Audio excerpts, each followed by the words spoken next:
remember messaging with someone once and it came up that I was Jewish. Just checking your watermelon emoji question mark. I don't feel like I can be my most openly proud Jewish self in Australia in fear of people judging me. It took 15 people to get shot on Bondi Beach for anyone to listen.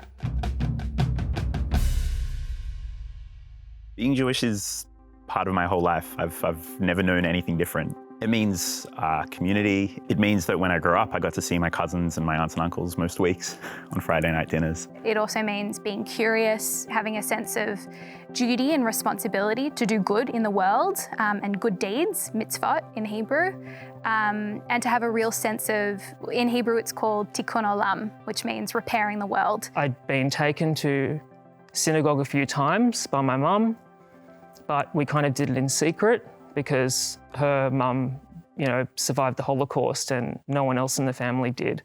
And for generations prior to the Holocaust, they'd been baptising everyone in the family in Budapest because the anti-Judaism and then the anti-Semitism. My family knew that no matter which generation it was or which way in which Jews were made unsafe, it was important to raise each kid not Jewish. So my family's relationship with Judaism throughout the generations means that by the time someone like me comes along, there is so much hidden, pent-up frustration. There's a very well-known kind of stereotype about Jewish people that if you have 3 Jewish people in a room, you'll have more than 4 opinions. I spent 10 of my 12 years of schooling at a Jewish school, and I loved it. Jewish culture means things to different people. It can depend on where your family is from. For example, my family is originally from Poland and Germany, so our Jewish culture is quite Ashkenazi, quite Eastern European, which is unfortunately not the most, we don't have the most delicious foods. It's kind of pickled things and things that my grandmother would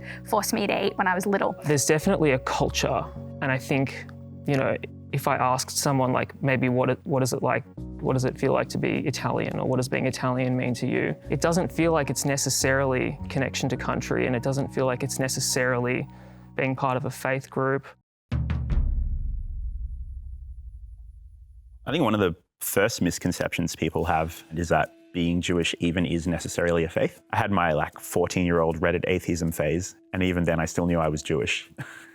I didn't really think too much about the God stuff. I just thought it was all weird and they dressed funny and why are they wearing all those clothes in summer? It's Australia, Typical me, I ended up embroiled in an argument with the rabbi who insisted that I needed to be circumcised. At 13, that's pretty important. Growing up at school, I was always grappling with God. If there is a God in the world, how can evil exist, or how can bad things happen to good people? I'm trying to understand and learn about those questions through Jewish learning and learning Jewish texts, which I do with a teacher every week. I always describe it as being closer to being part of a minority cultural or immigrant community. I know for a lot of people it absolutely is religious and faith-based, but I think for me and for many Jews in Australia and around the world, it's much more of a cultural identity than a religious one. Some Jewish people will believe in God one day and pray 3 times a day, and then the next they won't.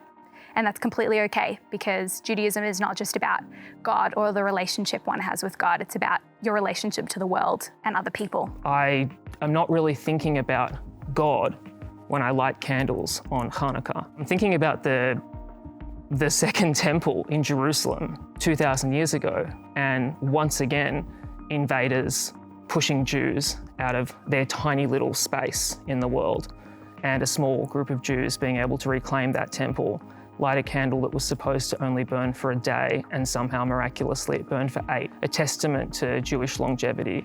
When I think about Jewish faith, I'm not really thinking about whether or not something out there in space is listening to me when I'm wanting or hurt or lonely. Yeah, I've never had belief in that sense, I guess, but it's never at any point made me question my Jewishness. Our faith really is this kind of little light that gets poured from one hand into the next every generation for thousands of years. It's just this kind of promise to keep that little light alive. I think there's also kind of a misconception that we are in any way homogenous.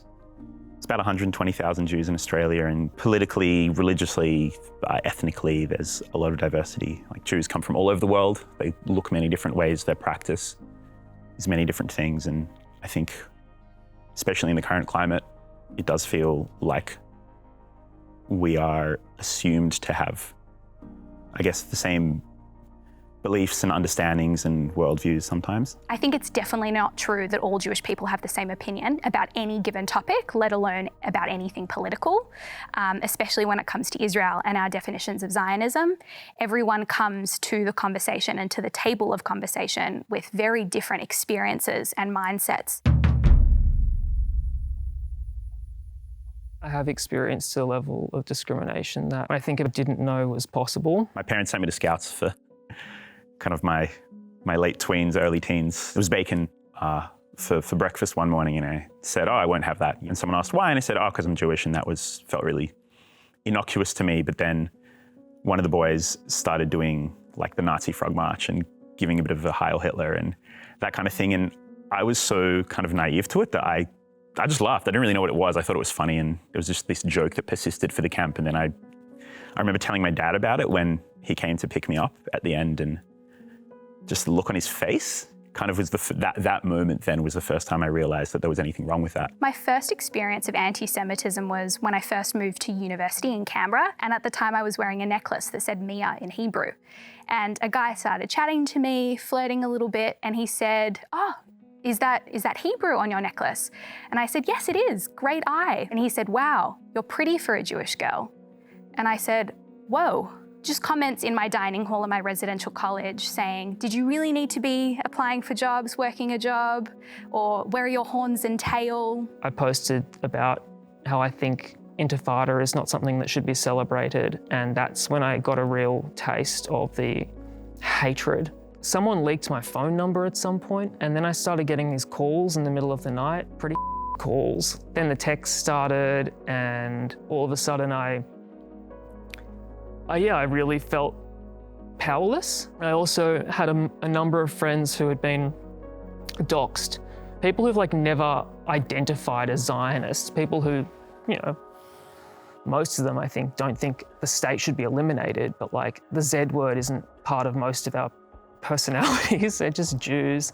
And yeah, they all got doxxed, 600 of them. The turning point for Jews feeling unsafe in Australia was October 7th, 2023, when the war started in Israel. I feel like anti-Semitism is kind of a bit everywhere sometimes, like us having some sort of insidious political influence. Maybe it's just straight up neo-Nazism. I know that the term anti-Semitism itself is divisive these days. Some people think that certain criticisms of Israel and the state's actions is anti-Semitic. Some people disagree with that. Regardless of that, it's really easy for Jews to not be part of the conversation. The anti-Semitism we're seeing from the right, the more conservative, the anti-Semitic tropes, Jews being associated with money and power and controlling the weather. And then I think from the left, it's assumptions of all Jewish people support the current Israeli government, that it's incredibly right-wing, which makes up Benjamin Netanyahu's coalition, or that all Jewish people support the actions of the IDF, kind of those anti-Zionist kind of rhetorics and really hurtful language around the Zionist Jewish community in Australia, which is the majority of us. I remember messaging with someone once and it came up that I was Jewish, and the extent of the conversation was like, oh, just checking you are watermelon emoji ? And that was the entirety of it. And yeah, I think I probably am watermelon emoji. I feel like a very specific version of anti-Semitism I experience sometimes is a bit of vibe checking as a progressive person. I'll be in a conversation with someone with whom I think there's kind of this assumption that we have kind of aligned political values. And then it will come up that I'm Jewish. And the person I'm talking to will kind of quickly ask me to just qualify my views on Palestine, on Gaza, on Israel. If you're only making the Jewish people you're communicating with answer for that, it does feel a bit anti-Semitic. Jews need to explain themselves and make sure they're one of the good ones, so to speak. And it's really frustrating. I do feel unsafe in Australia currently.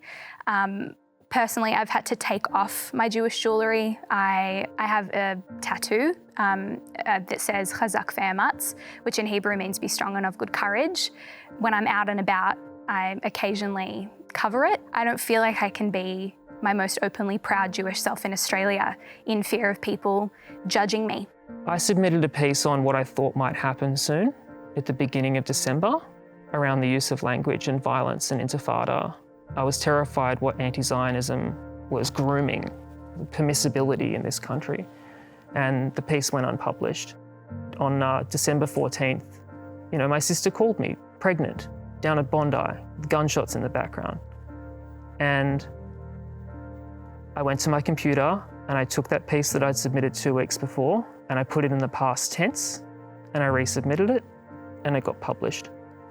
And it was though it took 15 people to get shot on Bondi Beach for anyone to listen. We created an environment in this country for 2.5 years where language very, very obviously helped to cultivate an environment where that type of behaviour was empowered. After Bondi, I was struck by how lovely most people are. The outpouring of empathy was just so special. Like within minutes of kind of the story breaking, I was getting messages from people all over the world. There was this really real feeling that this happened to us and that the grief is a really universal experience. Most people, like really 99.9% of the population, don't want Jewish people to suffer, think anti-Semitism is bad. I wish I had a silver bullet, I think we all do. I feel like the most effective way that we can combat anti-Semitism and stamp it out, I don't know if we ever can stamp it out altogether, but at least to work on it, is to promote interfaith dialogues and dialogues with young Jewish Australians themselves, with communities that have misconceptions of what a Jewish person looks like, how they act, what views they hold. My definition of Zionism is different to other people's definitions. We don't have consensus of what Zionism means in the Australian Jewish community or the global Jewish community. But to me, Zionism means the right of Jewish people to self-determination in their ancestral homeland, alongside their Palestinian neighbours and Arab Israeli neighbours. So my definition of Zionism supports a two-state solution in the land, because of course Palestinians have a history and have a connection to the land, as do Arab Israelis, Christians that are living there, people of different faiths, as do Jews. I kind of stopped using the word Zionism in conversations for the reason that if I say to you, I saw a cat today, that works in communication because you and I have presumably a relatively similar idea about what a cat is. That ship sailed on a shared meaning of Zionism in conversation years and years ago. The more we explain what Zionism is, the more we just turn our pockets out for people who aren't listening. Even the usage of the word for me is offensive. Why should anyone continue to use a word to justify the existence of a state? Zionism is not removing a state. Who else needs that word? That word represents just such an incredible range of ideas, some of which have positive connotations, some of which have really negative connotations. I think these days Zionism, the word itself, represents misunderstanding to me. I'd spent most of my early 20s as an anti-Zionist, like so many young Jews. There were kids at uni talking about the importance of eliminating Israel and sending the Jews back to Europe unless they want to live under Arab rule in the Levant. And it was so bizarre because it seemed that way of thinking flew in the face of every other cause and action that I felt like we'd all been campaigning for. I watched Hamas's footage of what they did to people. How you can watch a civilian slowly beheaded and then a week later put up a poster that says globalized intifada.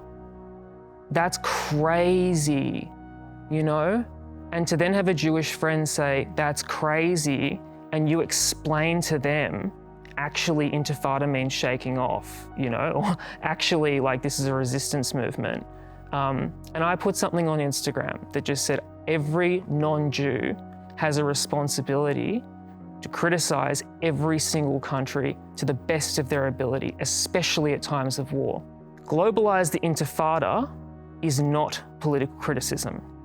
Anti-Zionism is not political criticism. These are eliminationists, and they're getting in the way of our ability to talk with each other. Hundreds of people I'd known for decades it started with abuse, but then they just exited my life. I had just moved out into a share house with two of my closest friends at the time. On the 7th of May in 2024, I got a text on our house group chat saying, "Hey Mia, let's chat about just some house stuff." I go into the living room that night and both my housemates are sitting there with notebooks. It feels quite tense.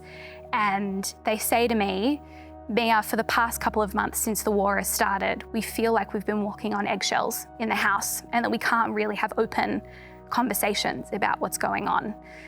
We can't really reconcile your views with our values. We can't live under one roof." I was speechless and I was just crying. I was crying my eyes out, bawling.